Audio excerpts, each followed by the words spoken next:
कहानी की शुरुआत होती है भविष्य में, जहां बिल्कुल इंसानों जैसे दिखने वाले इंटेलिजेंट रोबोट बना दिए गए थे। इन रोबोट्स को एंड्रॉइड्स बुलाया जाता था। एंड्रॉइड्स का काम सिंपल था, घर के सारे काम करना और इंसानों की मदद करना। सब कुछ नॉर्मल चल रहा था, लेकिन कोई नहीं जानता था कि बहुत जल्द सब कुछ बदलने वाला है। इसके बाद हम जॉर्जिया नाम की एक जवान लड़की को देखते हैं, जो आज क्रिसमस ईव मना रही थी। अचानक से उसे एक अजीब सी खबर मिली। बाथरूम में जाकर उसने कई टेस्ट किए और तब जाकर पता चला कि वो प्रेग्नेंट है। जॉर्जिया ने तुरंत अपने बॉयफ्रेंड सैम को सब कुछ बता दिया। उन दोनों ने कभी बच्चे की प्लानिंग नहीं की थी, लेकिन सैम ने उससे वादा किया कि मैं तुम्हारा और हमारे होने वाले बच्चे का पूरा ख्याल रखूंगा। उसने जॉर्जिया से ये भी कहा कि मेरे साथ शिफ्ट हो जाओ, ताकि आगे चलकर वो दोनों मिलकर अपने बच्चे को पाल सकें। लेकिन जॉर्जिया को तो अभी कुछ समझ ही नहीं आ रहा था। उसे नहीं पता था कि वो माँ बनना भी चाहती है या नहीं। सिर्फ इतना ही नहीं, वो तो सैम को लेके भी श्योर नहीं थी कि उसके साथ जिंदगी काटनी भी है या नहीं। इसी भारी उलझन के बीच अचानक जॉर्जिया के माँ बाप घर आ गए। हालात अजीबोगरीब थे, इसलिए जॉर्जिया ने फैसला किया कि फिलहाल वो प्रेगनेंसी वाली बात को राज ही रखेगी। जब उसके माँ बाप घर पर ही क्रिसमस मना रहे थे, तब जॉर्जिया और सैम अपने कॉलेज के दोस्तों के साथ मौज मस्ती करने बाहर निकल गए। मगर घर से निकलने से पहले एक अजीब सी बात हुई। घर के नौकर एंड्रॉइड इलाई ने बड़े अलग से तरीके से कहा कि अपना ध्यान रखना। ये बात सैम को थोड़ी अजीब सी लगी, लेकिन उसने इस पर ज्यादा ध्यान नहीं दिया। फिर कुछ ही देर बाद दोनों पार्टी में पहुंच गए। जॉर्जिया प्रेगनेंसी वाली टेंशन भूलने की कोशिश कर रही थी, लेकिन सैम अब भी उस बात को लेकर सीरियस और परेशान था। उसने जॉर्जिया को शराब पीने से भी मना किया, मगर ये बात जॉर्जिया को बिल्कुल पसंद नहीं आई और गुस्से में वो सैम से दूर हो गई।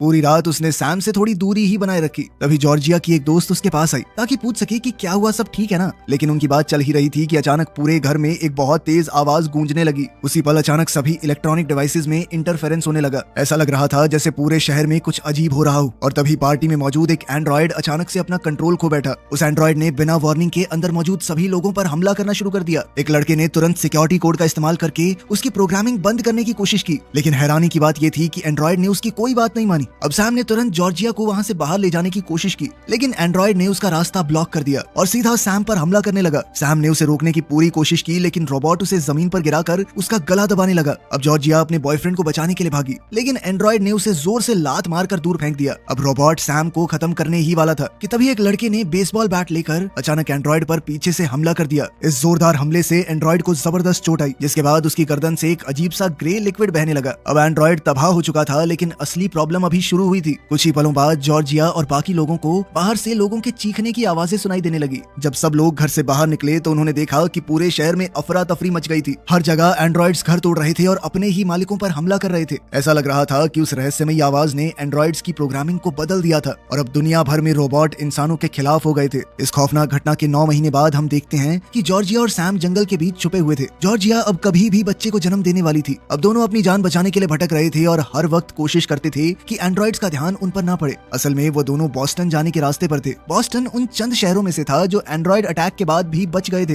लेकिन उन्हें वहां जल्द से जल्द पहुंचना बहुत जरूरी था। अपने सफर पर एक दिन जॉर्जिया और सैम को रास्ते में एक मिलिट्री बेस नजर आया। जैसे ही वो बेस के पास पहुंचे तो सोल्जर्स ने तुरंत उन्हें रोक लिया और सरेंडर करने को कहा। इस खतरनाक दुनिया में किसी पर भी आसानी से भरोसा नहीं किया जा सकता। फौजियों ने दोनों को ध्यान से इंस्पेक्ट किया, ताकि ये साबित हो सके कि वो इंसान ही हैं। जब उन्हें पूरी तरह यकीन हो गया कि दोनों इंसान हैं, तब जाकर उन्हें बेस के अंदर आने दिया गया। फिर जॉर्जिया को तुरंत हॉस्पिटल विंग में भेज दिया गया। वहाँ डॉक्टर्स ने उसका चेकअप किया और बताया कि बच्चा किसी भी वक्त पैदा हो सकता है। डॉक्टर ने जॉर्जिया से कहा कि यहीं पर रुक जाओ, क्योंकि बच्चे की डिलीवरी बेस में आराम से हो सकती है। लेकिन जॉर्जिया ने साफ मना कर दिया। उसने कहा कि मुझे हर हाल में बॉस्टन पहुंचना है, क्योंकि वहाँ एक जहाज है जो कई परिवारों को लेकर एशिया की तरफ जाएगा। रिपोर्ट्स के मुताबिक साउथ कोरिया जैसे देश अब दुनिया की सबसे सुरक्षित जगह बन चुके थे और वहाँ सिर्फ उन परिवारों को एंट्री मिल रही है जिनके साथ एक छोटा बच्चा हो। मगर डॉक्टर ने जॉर्जिया को समझाने की कोशिश की। उसने कहा कि ये आइडिया छोड़ देना ही बेहतर होगा, क्योंकि न्यूयॉर्क पर एंड्रॉइड्स के हमले के बाद बॉस्टन की सिक्योरिटी बहुत ज्यादा सख्त हो चुकी है। सिर्फ इतना ही नहीं, बॉस्टन पहुंचने के लिए उन्हें एक लंबा और खतरनाक जंगल पार करना पड़ेगा। उस जगह को नो मैंस लैंड कहते थे। ये नाम इसलिए पड़ा था क्योंकि वहां सिर्फ एंड्रॉइड्स का कब्जा है।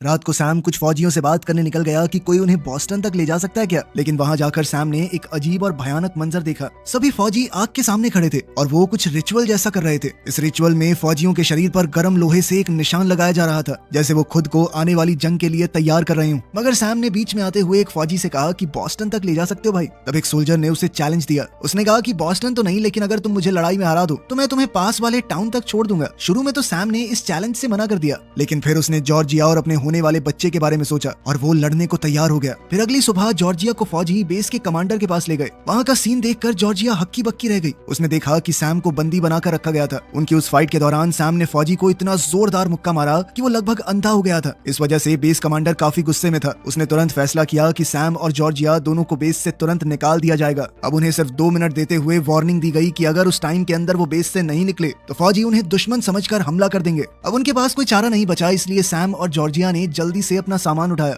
और मजबूरन मिलिट्री बेस छोड़ दिया। मगर उन्हें नहीं पता था कि उनका आने वाला सफर इतना खतरनाक होने वाला है। बेस छोड़ने से पहले डॉक्टर ने उन दोनों की एक आखिरी बार मदद की। उसने उन्हें कॉटन, हाइड्रोजन पेरोक्साइड और कुछ जरूरी मेडिकल सप्लाईज दी। साथ ही उसने जॉर्जिया को यह भी सिखाया कि बच्चे को जन्म देने के बाद उसके पेट से जुड़ी हुई नली कैसे काटनी है। जॉर्जिया ने उसका दिल से शुक्रिया अदा किया। इसके बाद वो सैम के साथ वहाँ से निकल गई। सैम ने जाने से पहले सोल्जर्स से अपनी बंदूक और मशेटी वापस ले ली, लेकिन जॉर्जिया अभी भी नाराज थी कि तुम करना क्या चाहते थे। अब दोनों के बीच फिर से बहस शुरू हो गई। तभी अचानक जंगल के अंदर से तेज गरजने वाली बिजली की आवाज सुनाई दी। कुछ ही देर में तेज बारिश शुरू हो गई। अब दोनों ने जल्दी से कोई सुरक्षित जगह ढूंढने की कोशिश की जहां वो पनाह ले सकें। बड़ी मुश्किल से एक लंबी और थकान भरी रात गुजारने के बाद उन्हें एक खेत के पास छोटा सा घर नजर आया। सैम पहले अंदर गया ताकि देख सके कि ये जगह सुरक्षित है या नहीं। किस्मत से घर बिल्कुल खाली और सुनसान था, वहाँ कोई नहीं रहता था। इसीलिए दोनों ने फैसला किया कि वो रात वहीं गुजारेंगे। दोनों ने मिलकर घर को थोड़ा साफ किया ताकि वो आराम से सो सकें। फिर सैम एक बेडरूम में गया ताकि वहाँ से गद्दा ला सके और वहीं उसे एक पुराना पोलरॉइड कैमरा मिल गया। हैरानी की बात यह थी कि कैमरा अभी भी काम कर रहा था। गलती से सैम ने अपनी ही एक तस्वीर खींच ली और तब पता चला कि कैमरा में सिर्फ एक आखिरी फोटो बाकी है। तब सैम ने फैसला किया कि वो कैमरा संभाल कर रखेगा। उसने सोचा कि जब बच्चा पैदा होगा तब वो एक आखिरी फोटो लेकर अपने छोटे से परिवार की तस्वीर लेंगे। जॉर्जिया को सैम की ये बात बहुत पसंद आई। तब उसने सैम से गुस्सा करने के लिए माफी भी मांगी। इस पर सैम ने सिर्फ इतना कहा कि मैं कोई भी काम यही सोचकर करता हूँ कि तुम और बच्चा दोनों सुरक्षित रहो। फिर रात को दोनों सोने की कोशिश कर रहे थे, लेकिन जॉर्जिया अपनी प्रेगनेंसी को लेकर काफी चिंता में थी। उसने अपने बैकपैक से एक किताब निकाली जिसमें बच्चे के जन्म के बारे में इंस्ट्रक्शंस दिए गए थे। जॉर्जिया ने सैम से कहा कि शायद ये ज्यादा सही होगा अगर वो बच्चे के पैदा होने तक इसी घर में रुक जाएं, क्योंकि उसे डर था कि अगर किसी खतरनाक जगह पर डिलीवरी हो गई तो मामला बहुत खतरनाक हो सकता है। लेकिन सैम इस बात से सहमत नहीं था। उसका कहना था कि हमें आगे बढ़ते रहना होगा। उसका मानना था कि बॉस्टन पहुंचने से पहले अगर बच्चा पैदा हो गया तो हमें बहुत ज्यादा मुश्किल होगी। तब दोनों ने फैसला किया कि इस बात पर वो बाद में डिस्कस करेंगे। फिलहाल के लिए वो सो गए और अगले दिन का इंतजार करने लगे।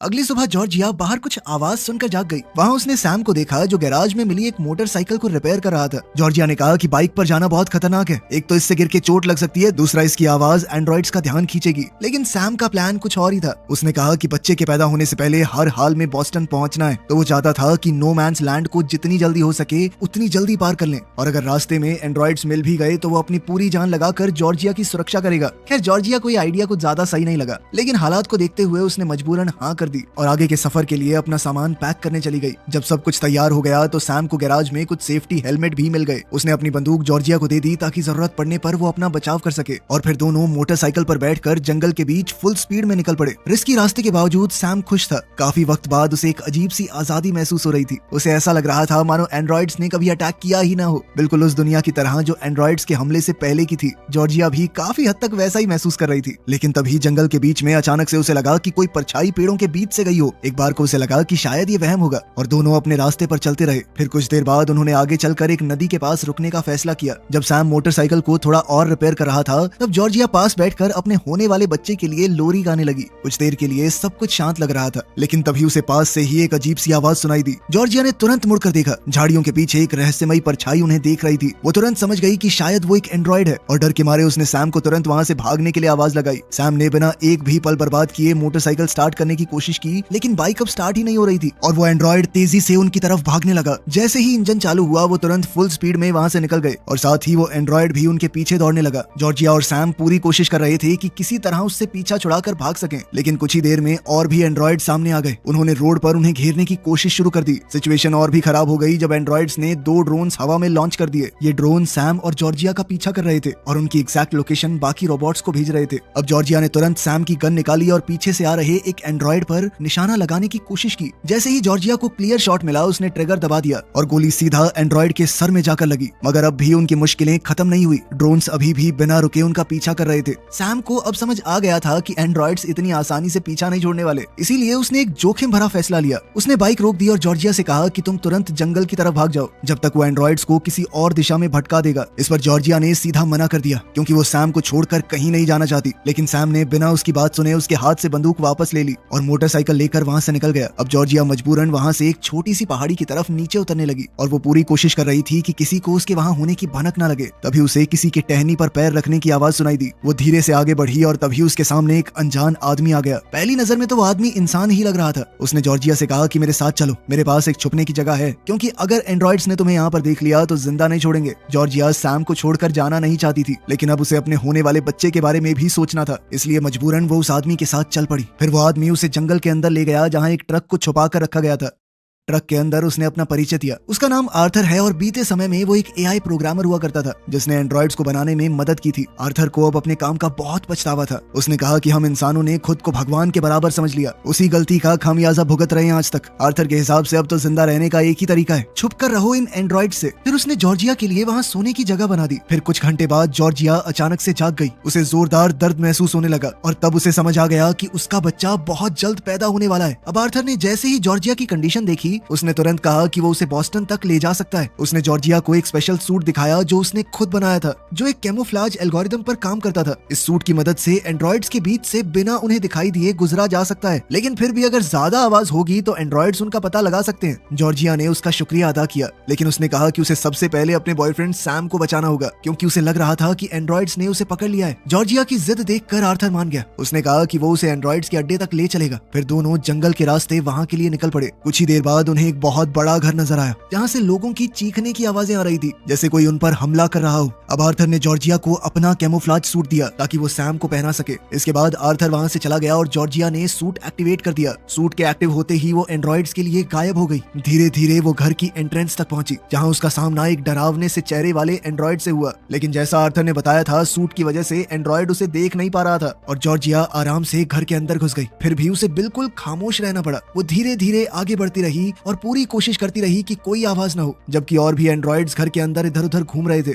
आखिरकार जॉर्जिया को एक कमरे में सैम मिल गया। उसके साथ एक और कैदी भी बंद था, लेकिन सैम की हालत बहुत बुरी थी क्योंकि एंड्रॉइड्स ने उसकी टांगें तोड़ दी थी। जॉर्जिया ने तुरंत सैम को आजाद करने की कोशिश की, मगर तभी दूसरा कैदी भी उससे गुहार लगाने लगा कि मुझे भी आजाद कर दो यहाँ से प्लीज। अचानक उसी वक्त एक और एंड्रॉइड कमरे में आ गया। क्योंकि वो जॉर्जिया को तो देख नहीं सकता था, इसीलिए वो सीधा सैम की तरफ बढ़ा और उसके पैरों पर जोर जोर से पैर रखकर उसे और दर्द देने लगा। बेचारी जॉर्जिया मजबूरी में खड़ी होकर बस ये सब कुछ देख सकती थी। जैसे ही रोबोट वहाँ से चला गया, जॉर्जिया ने तुरंत सैम को आजाद कर दिया। अब दूसरे कैदी को समझ आ गया कि जॉर्जिया को एंड्रॉइड्स ने इसलिए नहीं देखा क्योंकि उसने कैमोफ्लेज सूट पहना हुआ था, इसीलिए उसने जॉर्जिया से कहा कि वो उसे भी बाहर निकाल ले। लेकिन जॉर्जिया के पास अब सिर्फ एक एक्स्ट्रा सूट था और अब उन्हें वहाँ से जल्दी निकलना भी जरूरी था। तभी उस कैदी ने जोर जोर से चिल्लाना शुरू कर दिया। उसकी आवाज सुनकर बाकी रोबोट्स भी वहाँ आ गए। अब एंड्रॉइड्स जॉर्जिया और सैम की तरफ बढ़ने लगे, मगर दोनों पूरी कोशिश कर रहे थे कि किसी तरह घर से बाहर निकल जाएं। लेकिन एंड्रॉइड्स अब उन्हें पकड़ने ही वाले थे। सब कुछ खत्म होता लग रहा था कि तभी अचानक एक एंड्रॉइड को गोली लग गई। ये गोली आर्थर ने चलाई थी, जो जॉर्जिया को बचाने के लिए वापस आ गया था। कुछ ही सेकंडों में आर्थर ने अपने जबरदस्त निशाने से कई एंड्रॉइड्स को खत्म कर दिया। वो गोलियां चलाता रहा जब तक उसकी बंदूक की सारी गोलियां खत्म नहीं हो गई। अब सिर्फ एक रोबोट बाकी था। वो सीधा आर्थर की तरफ बढ़ा, लेकिन आर्थर उसके हमले से बच गया और अपने जबरदस्त लड़ने के तरीके से उसे भी खत्म कर दिया। अब ये जगह सुरक्षित हो चुकी थी, लेकिन तभी जॉर्जिया को महसूस हुआ कि बच्चा बाहर आने वाला है। बिल्कुल भी समय न गवाते हुए आर्थर ने जॉर्जिया को ट्रक में बैठाया, सैम को भी साथ लिया और तेजी से जंगल के रास्ते बॉस्टन की तरफ ड्राइव करने लगा। रास्ते में जॉर्जिया का दर्द और ज्यादा बढ़ गया और वो खुद ही बच्चे को जन्म देने की कोशिश कर रही थी, लेकिन इतनी तकलीफ और थकान की वजह से वो बेहोश हो गई।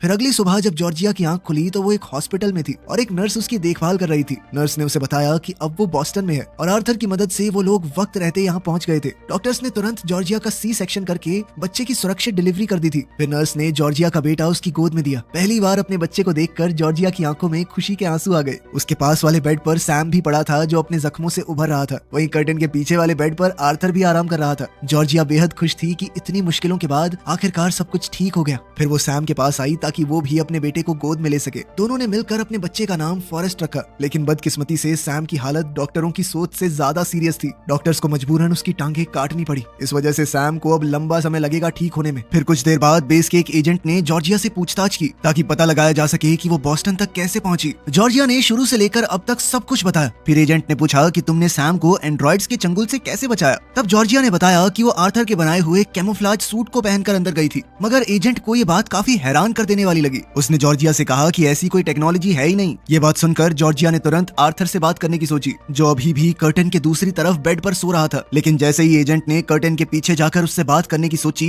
तो वो एक हैरान कर देने वाला मंजर देखकर वहीं रुक गया। असल में कर्टन के पीछे आर्थर नहीं बल्कि एक नर्स की लाश पड़ी हुई थी। कुछ ही सेकंडों बाद पूरे बेस में अलार्म बजने लगा। सोल्जर्स ने रिपोर्ट किया कि एंड्रॉइड्स ने बेस पर हमला कर दिया है और वो अंदर घुस चुके हैं। सिर्फ इतना ही नहीं, एंड्रॉइड्स ने बेस के इलेक्ट्रोमैग्नेटिक पल्स जनरेटर को भी डिसेबल कर दिया था। सिर्फ वही एक ऐसा हथियार था जो एंड्रॉइड्स को रोक सकता था। अब पूरे बेस में अफरा तफरी मच गई। जॉर्जिया ने सैम को बुलाने की कोशिश की, लेकिन सैम भारी दवाइयों की वजह से सो रहा था। जॉर्जिया खुद भी सर्जरी के दर्द से गुजर रही थी और आसपास कोई भी ऐसा नहीं था जो उसकी मदद कर सके। आखिरकार जॉर्जिया ने एक हिम्मत भरा फैसला लिया। उसने अपने बच्चे फॉरेस्ट को उठाया और उसे एक कपड़े में लपेटकर अपने कंधे से बांध लिया। फिर वो एक व्हील चेयर पर बैठी और जनरेटर को एक्टिवेट करने के लिए उसकी तरफ बढ़ने लगी। इधर गोलीबारी के बीच में जॉर्जिया ने एक अंधेरा कॉरिडोर देखा जो जनरेटर की तरफ जा रहा था। उस कॉरिडोर में कई सैनिकों की लाशें पड़ी थी जिनको एंड्रॉइड्स ने मार दिया था, मगर इतनी तेज आवाजों की वजह से उसका बेटा उठकर रोने लगा। जॉर्जिया ने उसे शांत करने की कोशिश की और रास्ते में उसे एक फौजी का रिवॉल्वर भी मिल गया, जिसे उसने तुरंत अपने पास रख लिया। आखिरकार वो जनरेटर रूम तक पहुंच गई, लेकिन उसके रास्ते में एक बंद दरवाजा था जो उसे आगे बढ़ने नहीं दे रहा था। मगर किस्मत से उसे एक सोल्जर की लाश के पास दरवाजे की चाबी मिल गई। अब वो तुरंत उस चाबी से लॉक खोलने लगी, लेकिन जैसे ही वो दरवाजा खोलने वाली थी तभी पीछे से उसे आर्थर की आवाज सुनाई दी। अब जॉर्जिया ने बिना एक पल गवाए रिवॉल्वर सीधा उसकी तरफ तान दिया। तब आर्थर ने सच का खुलासा किया, असल में वो भी एक एंड्रॉइड था। इसके बाद आर्थर ने एक आखिरी हमला करने की कोशिश की,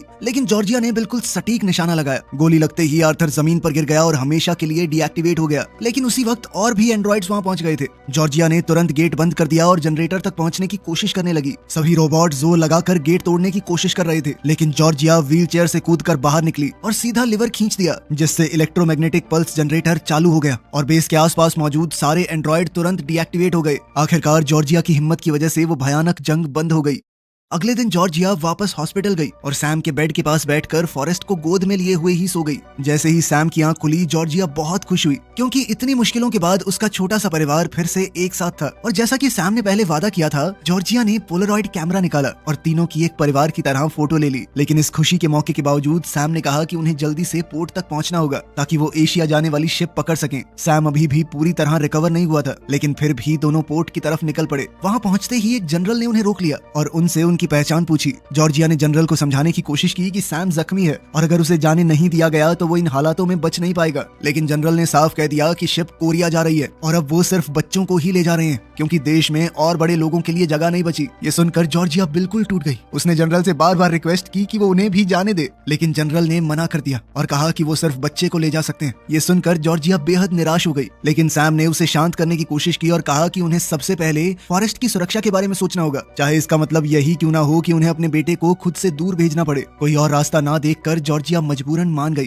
फिर जनरल ने उसे एक फॉर्म दिया जिसमें बच्चे को शिप पर भेजने की परमिशन लिखी थी। फॉर्म भरते वक्त जॉर्जिया ने अपने बेटे के लिए एक मैसेज भी लिखा। उसने उस मैसेज में पिछले कुछ महीनों में जो कुछ भी हुआ था सब कुछ लिख दिया और अपने बेटे के लिए एक खूबसूरत जिंदगी की दुआ की। आखिरकार वो वक्त आ गया जब शिप जाने वाली थी। जॉर्जिया मजबूरन अपने छोटे से बेटे को जनरल के हवाले करने के लिए मजबूर हो गई। जब वो जहाज को दूर जाते हुए देख रही थी तो उसके दिमाग में वो जिंदगी घूम रही थी जो वो जी सकती थी, एक ऐसी जिंदगी जहाँ वो अपने बेटे को इन एंड्रॉइड से दूर एक खुश और सुरक्षित माहौल में बड़ा करती। लेकिन आज की इस दुनिया में यहाँ तो ऐसा मुमकिन नहीं। फिर भी जॉर्जिया ने सैम को गले लगा लिया और खुद को इस बात की तसल्ली देने की कोशिश की कि कम से कम उनका बच्चा सुरक्षित